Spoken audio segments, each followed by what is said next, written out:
April 1945, Berlin was burning.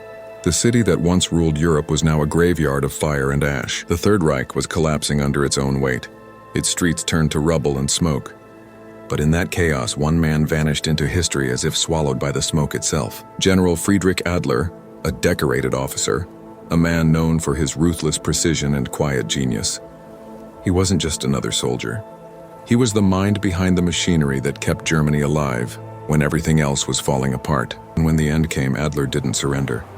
He disappeared.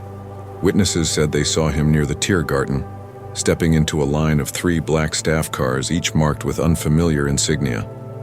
They drove south toward Bavaria, then Austria, and were never seen again. Allied intelligence caught fragments of radio chatter. Adler moving, cargo secured. After that, silence. No body, no capture, no grave. His family received no answers. Just a single word typed on official paper, missing. Presumed dead. But even then, not everyone believed it. American investigators began finding cracks in the story. Bank transfers dated months after the war ended. Telegrams in code. Property deeds signed in his name when he should have been long gone. Some said Adler hadn't been fleeing at all, but finishing something he had started years before. Locals in Austria whispered about convoys passing through the Alps at night. Headlights covered. Engines wrapped in cloth to muffle the sound. Trucks carrying crates so heavy it took 6 men to move one. In one small village near Salzburg, an old shepherd claimed he saw soldiers unloading boxes into a tunnel carved into the side of a mountain. Then explosions echoed like thunder from inside. The next day, the entrance was gone, buried under rock and silence. No one ever found the tunnel. Yet for decades after the war, strange fragments kept surfacing. Documents with Adler's signature, gold bars stamped with wartime emblems, and rumors of a ghost general living under a false name somewhere deep in Europe. Officially, Friedrich Adler vanished in the spring of 1945. Unofficially, his story was just beginning. Before he disappeared, Adler had been one of the sharpest minds in the German military. Fluent in 5 languages, trained in both engineering and diplomacy, he moved through departments like a shadow, part soldier, part bureaucrat, part something else. He wasn't driven by ideology like many of his peers. To him, the true enemy was chaos. Order was his religion. He built his legacy on precision, ensuring supply lines worked like clockwork even as Germany's borders fell apart. His colleagues called him the clockmaker because everything he touched ran with flawless timing. But behind his calm face, something darker was building. After Stalingrad, those who served under him began to notice the change. His eyes grew colder, his patience thinner. He stopped attending speeches, stopped quoting party lines. Instead, he began collecting maps of the Alps, ledgers of remote properties, and stacks of unmarked papers stamped Geheim, classified. He started requesting rail shipments without clear destinations. Cargo labeled as industrial materials, but the manifests listed art, gold, and foreign currency. By late 1944, Allied intelligence already suspected he was diverting resources to an unknown site. But Adler wasn't a thief. He was too methodical, too careful. If he was stealing, it wasn't for greed. It was for control. Inside the upper ranks of Berlin, quiet rumors spread about Der Rückplan, the retreat plan. Some believed Adler was creating a vault, a hidden reserve of wealth meant to rebuild Germany one day. Others thought he was building a refuge for himself, a fortress in the mountains where no one could reach him. When questioned, Adler only smiled. "History repeats," he said. "I just planned to survive the encore." After the war, investigators tried to follow his trail. Coded letters, intercepted transmissions, and grainy photographs led them deep into alpine valleys, only to hit dead ends. It was as if Adler had erased his own path before stepping into the snow. What began as a simple missing person case was turning into something else. The story of a man who may have outsmarted an entire war.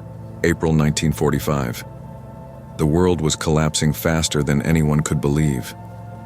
Hitler was trapped underground. Berlin was nothing but ashes and whispers. The once mighty German army was scattering into the mountains. But in a quiet valley near Salzburg, life moved with eerie precision. A farmer named Johann Huber was tending his goats when he saw something he would never forget. A line of military trucks, engines muffled, crawling up the forest road toward the Untersberg Mountains. Each truck was covered with canvas tarps. When the wind shifted, Huber caught a glimpse beneath. Steel crates stamped with the Reich's Imperial Eagle. At the front rode a man in a long gray coat. His cap was low, his face pale and sharp. Huber noticed the insignia, a general's rank. He didn't know the name then, but years later, when he saw a photograph of Friedrich Adler, he swore it was him. The trucks entered a tunnel at the mountain's base. Soldiers worked in silence, unloading crate after crate under torchlight before sealing the entrance with timber and fresh earth. The next morning, Huber returned to the site. The road was empty. No vehicles, no signs of digging, not even tire tracks. Just the smell of burnt fuel and soil that looked newly turned. When American troops arrived 3 days later, they found nothing. The farms were deserted, the villagers frightened. The military marked the area clear. Only one report mentioned a possible relocation of assets through Alpine routes. That line was later redacted in black ink. Still, whispers spread. Locals spoke of machinery echoing beneath the mountains, of men in uniform spotted months after Germany's surrender, and of gold coins found in riverbeds after heavy rain. Some dismissed it as myth born from fear. Others swore something real had been buried under those mountains. Whatever Adler did in those last days, it wasn't an act of panic. It was precise, controlled. The calculated final move of a man executing a plan no one else could see. Time buried the war under decades of rebuilding. But not every secret stays hidden. In 1989, when a new wave of Allied records was declassified, a British researcher named Margaret Ellison stumbled across a file labeled Operation Eclipse. It was a joint effort between intelligence agencies to track Nazi officers escaping through the Alps. The papers were brittle and faded, stamped top secret in red ink.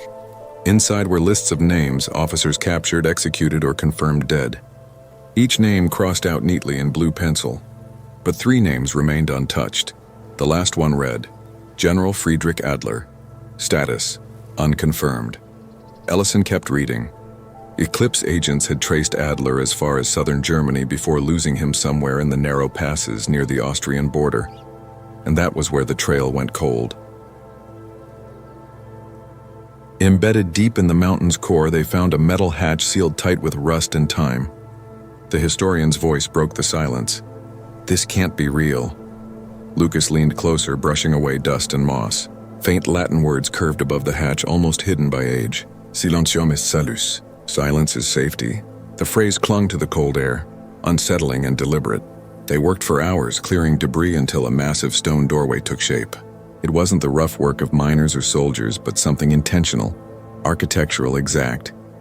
When Lucas pressed his palm against the stone, the surface felt colder than the air around it. A low vibration pulsed through it, metallic and alive, like something mechanical was buried below. That night, they set up camp near the entrance, the mountain wind slicing through their tents. Sleep never came easy. At dawn, armed with crowbars and hydraulic tools, they pried at the metal frame until it gave way with a shudder. A wave of stale air rushed out, thick with the scent of dust and iron. Their lights cut into the darkness, catching glimpses of tiled floors and the curve of a staircase descending into shadow. Then they saw it, a chandelier covered in frost swaying lightly in the draft. Lucas whispered, "This isn't a bunker. It's a home." The air felt heavier inside, carrying the weight of years. Their boots echoed as they stepped through a corridor lined with steel-reinforced walls. It was too elegant for wartime construction. Every vent, beam, and panel suggested precision, not panic. At the end of the corridor stood another iron door, sealed from the inside, corroded by time. The historian knelt and traced an emblem barely visible through the rust, an eagle clutching a laurel, not a swastika. Beneath it were 2 faint initials. F.A. Lucas gripped his hammer and struck the metal. The sound rang through the chamber like a bell. After several blows, the lock broke, releasing a gust of cold air scented faintly with oil and wood smoke. Light spilled into a vast underground room. Steel columns supported high ceilings. Wooden wall panels warped by age lined the space. At the center stood a long dining table, still set with silverware and glasses dulled by dust as if waiting for guests who never came. To the left, uniforms hung in neat rows, their insignia faded but unmistakably German. Nearby, crates were stacked waist-high, stenciled with military numbers and the eagle of the German army. Lucas opened one crate. Inside were sealed ration tins, medical kits, and bundles of money. Marks, francs, pounds, currencies from nations that had fought each other. In an adjoining room, they found maps pinned to corkboards, red string connecting mountain passes and border towns. On a desk sat an old typewriter with a half-finished page still loaded. Lucas brushed off the dust and read the words. Phase 2 initiated. Awaiting clearance. The historian froze. He was planning something, she whispered. Her flashlight caught a tarnished brass plaque on the wall. They wiped it clean, revealing a single phrase. Fortuna favors the prepared. Lucas stared at it, realizing this place wasn't just a hideout. It was a sanctuary built for survival. Whoever Adler was, he hadn't been hiding in fear. He had been preparing for a world that no longer existed. News of the underground estate spread fast. Historians, journalists, and government officials descended on the mountain, stunned by the scale of what had been found. Lucas's team cataloged every artifact with precision, photographing each document, crate, and uniform, preserving a moment trapped in time. But in the middle of all the relics lay something that silenced them all, a small leather-bound notebook. Its cover was cracked and dry, the initials FA pressed faintly into the front. Lucas opened it carefully. Inside were pages filled with slanted handwriting, dark ink still sharp despite the decades. Every line looked deliberate, controlled. The first entry was dated May 10, 1945. Berlin has fallen. The Reich is no more. But our purpose is not. Adler's words read like a blueprint for survival. He wrote about retreating through the Bavarian Alps, securing assets vital for continuity, and establishing trusted channels. As the entries moved deeper into 1945, the tone shifted. He no longer sounded like a man fleeing defeat, but one orchestrating something larger. Construction schedules, coded designations, and supply lists for locations marked only as S1, V2, and O5. In one chilling passage, Adler mentioned Project Morgenrot, translated as Morning Red. He called it the safeguard for what must endure.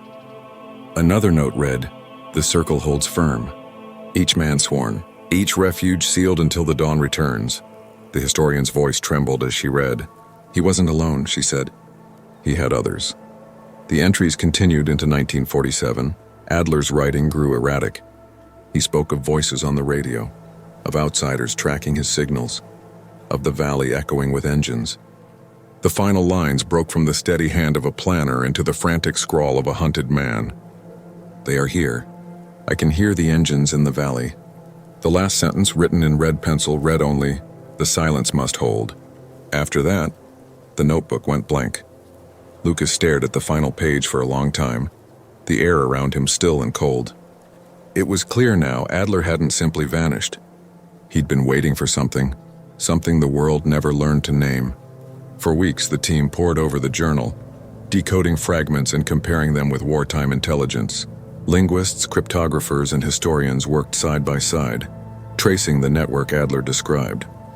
Piece by piece, the picture formed. Project Morgenrot wasn't a bunker, it was a network. A chain of mountain refugees hidden across Austria, Switzerland, and northern Italy. Each entry in the journal corresponded to a real geographical feature, a valley, a railway, a pass. When connected, they formed a constellation across the Alps, a secret map built for escape, supply, and survival. The more Lucas read, the clearer Adler's design became. The estate they had uncovered wasn't the beginning, it was the center. Adler called it Zentrum Drei, Central Hub 3. That implied there were at least two others before it. The documents found inside supported this theory. Radio schematics, coded transmissions, and logs of supply deliveries made under false names well into the late 1940s. Every clue pointed to an organized system that had continued long after the war ended. The architecture wasn't just about protection, it was about coordination. The estate had functioned like the nerve center of a hidden network, linking isolated safe houses across borders. And as the evidence mounted, one conclusion became impossible to ignore. This wasn't the work of a single fugitive. It was the infrastructure of a movement designed to endure, a machine built beneath the mountains kept alive by silence. Lucas realized they had uncovered more than a historical relic.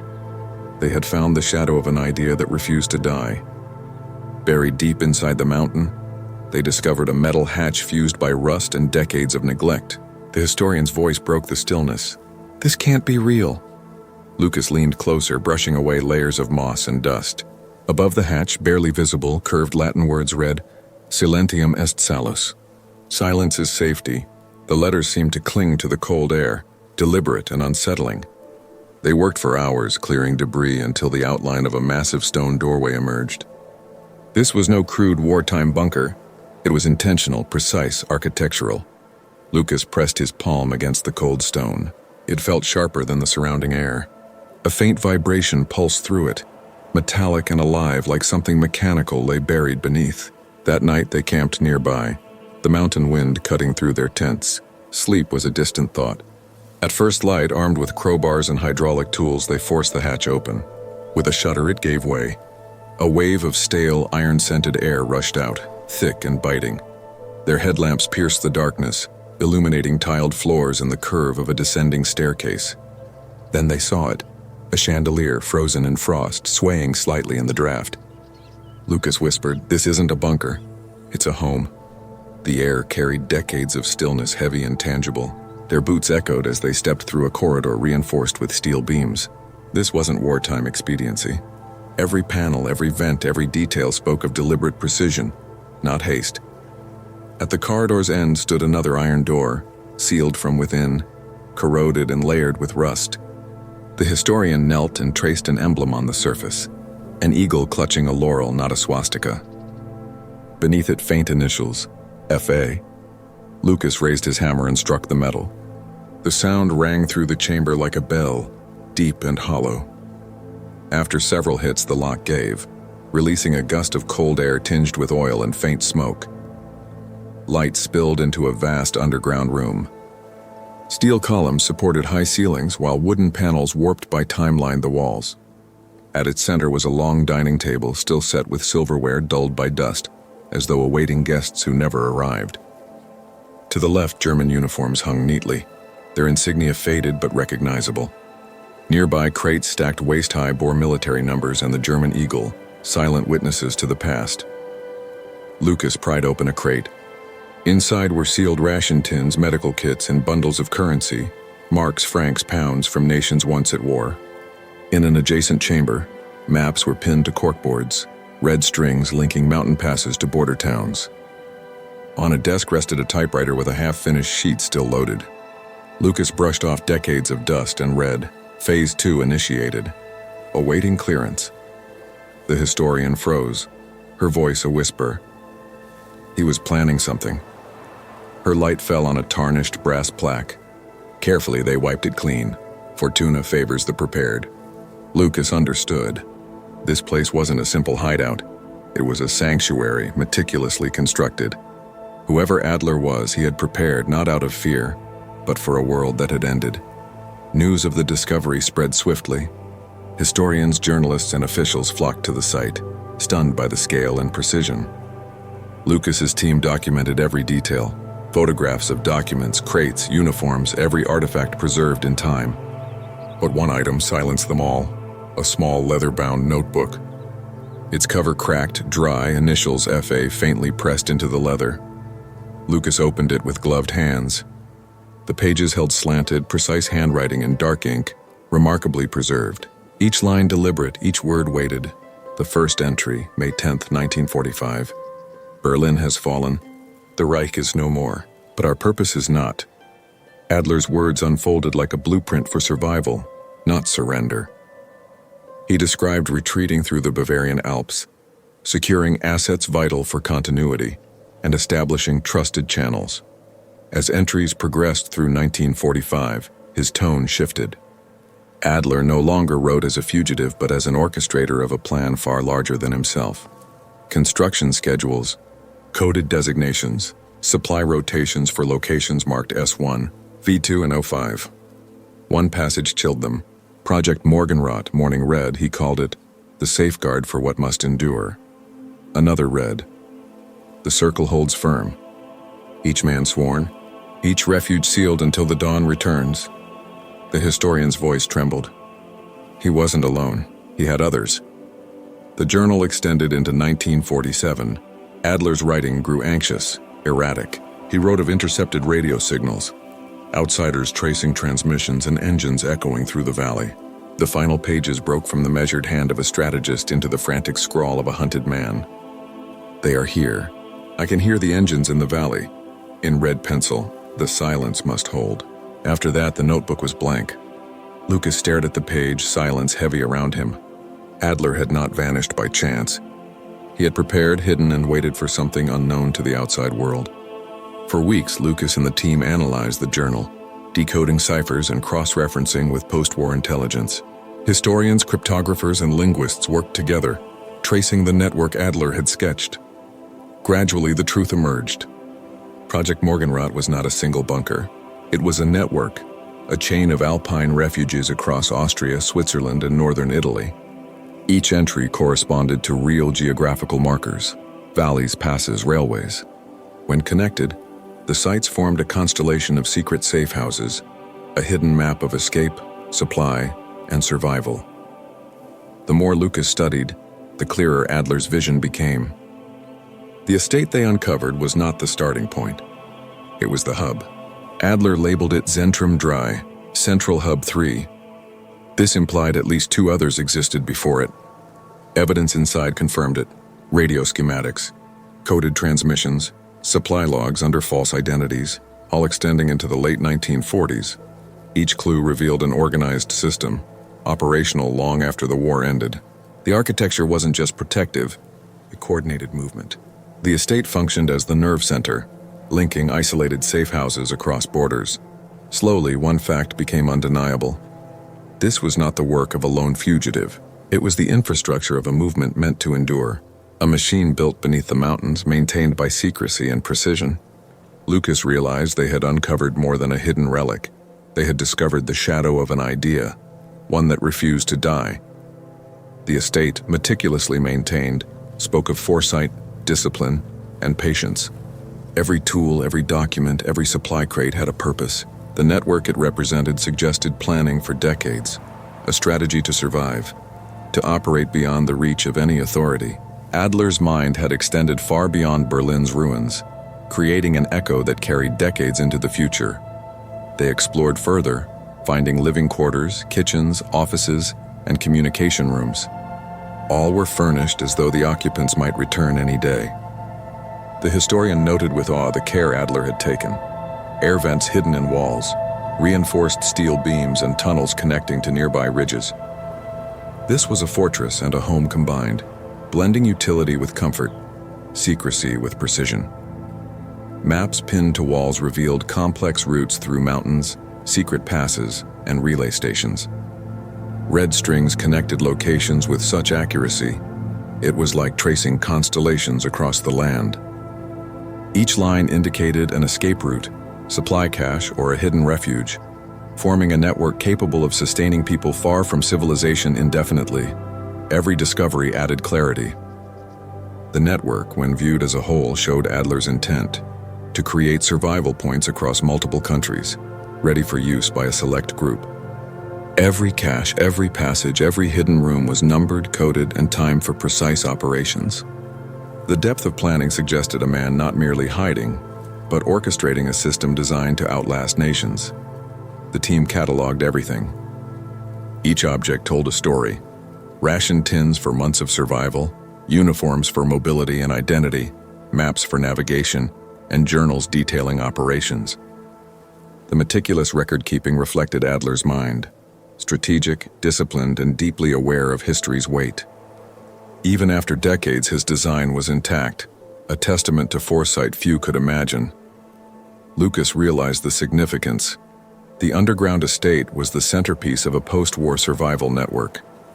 Its existence challenged every assumption about Adler. He was not just a missing general. He was a master planner, a man who had anticipated the collapse of a world and prepared meticulously for what came after. The idea of Adler vanished into legend, but here, the proof lay before them. The discovery was more than historical. It was proof that a man's strategy could create lasting impact, hidden yet potent, shaping reality decades later. Adler's vision, encoded in bricks, steel, and ink, had endured the passage of time. The network he designed was not a myth, but a blueprint, silent, precise, and resilient. As Lucas and his team documented the estate, a sense of awe settled over them. They were no longer merely observers of history. They had uncovered the traces of a living strategy. The mountain had held its secret for decades, but now the story of Friedrich Adler could be told not as legend, but as fact. His network, meticulously maintained, showed a level of planning and foresight that blurred the line between genius and obsession. Every item, every hidden detail, every coded note painted a picture of preparation, patience, and control. Adler had not disappeared. He had survived in method and in legacy, hidden beneath the Austrian Alps, waiting in silence, ready for a world few could ever understand.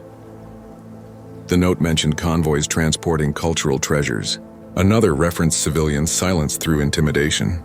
But what truly caught her eye wasn't part of the typed report. In the margin, someone had written by hand, a set of coordinates underlined twice in black ink. The handwriting was fast, almost desperate. Next to it, 2 words: check tunnels.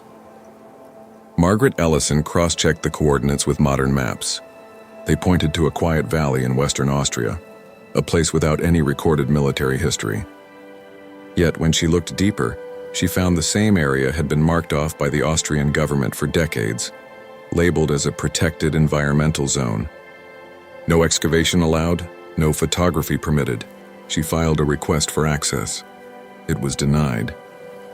Weeks later, when she tried again, the file she'd used had vanished. The archive claimed it never existed, but Ellison had already made copies, something every good researcher does when the trail starts to smell like secrets. In those surviving pages, one thing became clear. The Allies had come far closer to finding Friedrich Adler than they ever knew. They just hadn't realized that the man they were chasing had already buried his own legend deep beneath the Austrian snow. In the years that followed the war, Austria's valleys filled with stories. The fighting had stopped, but the ghosts never left. Shepherds whispered of engines humming beneath the ground at night. Children were warned to stay away from the high passes where the general's gold was said to sleep under the stone. People avoided saying Friedrich Adler's name aloud. But everyone knew the tale, convoys that drove into the mountains in 1945 and never came out. Some believed Adler had hidden Nazi gold to fund a new Reich. Others said he'd built a refuge for himself and his loyal men, waiting for the world to forget. The forests of Salzburg and Tyrol became a playground for dreamers, scavengers, and men with metal detectors who thought they could dig up history. In the 1960s, 2 brothers claimed they'd found a sealed steel door high in the Untersberg range. They came back the next day with dynamite. They never returned. Only their Jeep was discovered still idling at the trailhead, keys in the ignition. In the 1970s, a prospector stumbled across a rusted officer's helmet half buried in rock. Inside the lining, scratched by hand, were the initials FA. By the 1990s, the story of Adler's gold had become campfire legend, told to tourists and children. Most historians dismissed it as hysteria, a comforting myth for a country still scarred by war. But every few years, something strange surfaced. An unmarked crate after a landslide, a gold coin bearing the Reich's eagle instead of a date, a rusted tool stamped with a military inventory number that existed nowhere in any archive. They were fragments, too small to prove anything, too real to ignore. Then, in 2022, a retired mountaineer exploring a forgotten ridge spotted something out of place, a faint geometric shape beneath the moss. The edge of a stone wall where there should have been only rock. That discovery set off an investigation that would ripple through governments, historians, and treasure hunters alike. Because beneath Austria's mountains lay proof that the legend of Friedrich Adler wasn't a myth. It was a buried plan. It started, as most discoveries do, by accident. Lucas Brandt wasn't a treasure hunter. He wasn't even a historian. He was a cartographer, a quiet academic at the University of Innsbruck tasked with digitizing post-war land maps for the National Archive. Day after day, he scanned fragile documents, edges burned, paper brittle, years of dust between each page. Then one map stopped him cold. Dated 1947, it looked ordinary, except for one anomaly. The coordinates matched modern topography perfectly, except for a rectangular tract of land deep in the Tyrolean Alps. It was listed as private property, yet registered to no known citizen. The ownership line was written in flawless German script, but the ink was darker than the rest, as if added later. The name read F. Adler Stiftung. Brandt frowned. There was no record of any foundation by that name in Austrian legal archives. He searched property registries, nothing. The record appeared only once in 1947 and then vanished from all public documentation. The land itself had since been labeled restricted for environmental preservation, a status almost never used outside former military sites. At first, he assumed it was an error. Wartime archives were full of ghost entries, forged ownerships, or misplaced names. But when he checked the metadata, something didn't fit. These documents weren't scanned originals. They were typed copies, submitted in the early 1950s by an office in Salzburg that no longer existed. Brandt took his findings to his supervisor, who dismissed them immediately. Wartime bureaucracy, the man said. Nothing but ghosts. But Lucas couldn't let it go. That night, as snow fell outside his apartment window, he reopened the file and compared the coordinates to modern satellite images. There it was, a faint, unnatural line running across the terrain. Perfectly straight, too clean to be natural. He zoomed in. The shape resembled a perimeter wall, half buried under pine and granite. His pulse quickened. He traced the outline to a sealed pathway that stopped at the base of a ridge, according to the 1947 map. That ridge sat on land owned by Friedrich Adler, 77 years after his supposed death. If this wasn't a clerical mistake, then Adler's refuge had never been a myth.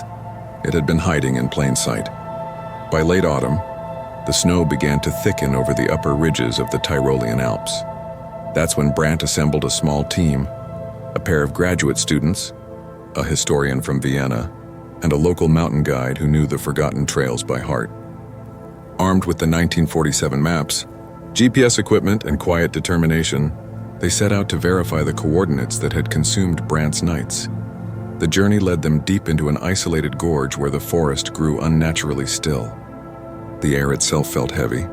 Every footstep sounded too loud, like the trees were listening. 6 hours into the climb, they reached a narrow plateau overlooking a river that cut through ancient stone. There, half buried in moss and tangled roots, they found the first sign, a fence line. The wire had rusted to dust, but the posts stood in perfect alignment, forming a rectangle exactly where the map said it would be.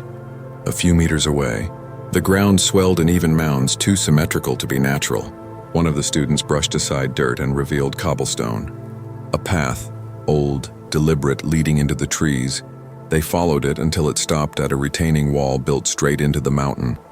The surface was scarred by time, but behind the cracks lay stone cut by human hands. Brandt knelt, tracing the grooves with his fingers. The pattern matched defensive architecture from the 1940s, layered blocks built to hide entrances or storage vaults. Something about the silence around them felt unnatural. Not peaceful, watchful. The guide muttered a quiet prayer. The others said nothing. They stood before the wall, realizing that if Adler had truly built something here, this was the edge of it. A fortress buried by history, sealed under earth, waiting for someone stubborn enough to find it again. And for the first time since 1945, someone finally had. As the team dug deeper into Adler's journals and the estate, a larger picture emerged. Project Morgenrot wasn't just a survival plan. It was a networked system demanding precision and loyalty. Each cache, coded instruction, and hidden passage was part of a living machine. Adler had created a framework to survive and to operate from the shadows. Lucas and the historian traced journal entries to a series of outposts across the Tyrolean Alps. Each site was described with painstaking detail. Coordinates cross-referenced with natural landmarks. Red string on the maps became paths in the mountains, intersecting at multiple points. The term Zentrum appeared repeatedly, each site numbered sequentially. Central Hub 1 and 2 remained unlocated, likely hidden deeper or long buried by snow and earth. Every item in the estate confirmed Adler's vision. Radios and coded transmissions were intact, capable of receiving low-frequency signals. Ledger books listed supplies moved under false names months apart, suggesting ongoing operations well after the war ended. The team realized they weren't examining relics. They were witnessing remnants of a network that had persisted in the shadows. In one room, maps were annotated with coded symbols corresponding to mountain passes, valleys, and caves. Adler's notes referenced couriers and cycles. hinting at communication and supply chains still operational at the time. Some of these paths could still be traversed today, though many were treacherous and inaccessible to the unprepared.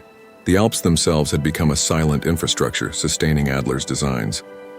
Lucas grew obsessed.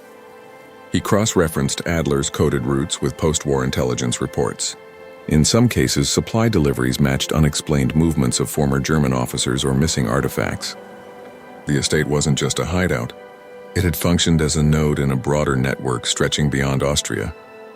Switzerland, northern Italy, and even enclaves in France might have been connected, operating silently, coordinated, and beyond detection. The scale unsettled the historian. One artifact, a carved wooden box tucked in a corner, contained dozens of coded messages. Some referenced names of men and women who had vanished without explanation. Others hinted at hidden stashes, treasure, or weapons. Adler's operation extended beyond survival. It reached into manipulation and control. By late autumn, the team had mapped nearly half of the original network. Satellite imagery and topography suggested additional sites buried beneath forests, snowfields, or private land. Each discovery revealed Adler's foresight. He had designed a network resilient enough to endure decades. If even a fraction of his instructions had been followed, his influence could have persisted undetected for years. In the evenings, Lucas sat in the estate's main room, the chandelier frozen in frost, reading entries ending in uncertainty, in fear, in expectation. He imagined Adler moving through the Alps, orchestrating supply chains, securing refuges, and maintaining his network long after the world assumed he had vanished. It was a pattern of invisibility, a silent survival demanding meticulous planning and secrecy. The historian raised concerns. "We need to document, but consider the moral implications," she warned. Some coded messages hinted at people coerced into silence or obedience. Adler's network wasn't purely logistical. It relied on fear, loyalty, and control. The weight of this knowledge pressed down, a reminder that the past had consequences still echoing today. Government officials became involved, cautious and curious. Austria's terrain, fragile and preserved, complicated access to suspected outposts. Environmental laws, private property, and hazards slowed progress. Yet Lucas and his team continued, convinced that what they uncovered was historically and strategically significant. As winter arrived, snowfall obscured paths, covering clues exposed for decades. Yet some elements endured. The metal hatches, reinforced walls, and journals protected by Adler's planning. These remnants formed a skeleton of his network, proof that one man's mind could outlast empires and erase himself while remaining embedded in history. Lucas realized a final truth. Adler's legacy wasn't measured in wealth or survival alone. It was measured in the network itself, in invisibility, preparation, and continuity. The estate, journals, and coded maps were not just artifacts. They were evidence of a strategy that challenged conventional history, showing that one mind could shape events unseen for decades. When they left the estate, the mountains seemed quieter, the shadows deeper. Adler's presence lingered, not as a man, but as an idea, a system that endured silently. They understood that history was not merely recorded by survivors, but sometimes by those who vanished, leaving structures and strategies behind, waiting for discovery. The notebooks, maps, and chambers became part of academic study and historical discourse. Yet the mystery endured. How much of Adler's network remained undetected? How many other refugees, caches, or messages lay hidden, waiting for those who knew where to look? Lucas stared at the journal's final pages. The words in red pencil echoed in his mind. The silence must hold. He understood now that silence had been both shield and weapon. Adler had vanished physically, but left a blueprint for resilience, influence, and secrecy encoded in the landscape and journals. Adler's story transcended legend. He was not merely a fugitive or planner. He was an architect of survival, anticipating history itself and designing a network capable of enduring silently. The estate and journals opened a new narrative of strategy and secrecy, revealing a mind determined to survive beyond the knowledge of the world. As Lucas and the historian descended from the mountain, snow falling softly around them, the feeling of being watched lingered, not by a man but by a plan. Adler's network, though partially uncovered, remained alive, proof that history was never fully told. Sometimes it was hidden, waiting beneath stone, snow, and silence until the right eyes found it. And when they did, the past was never the same again.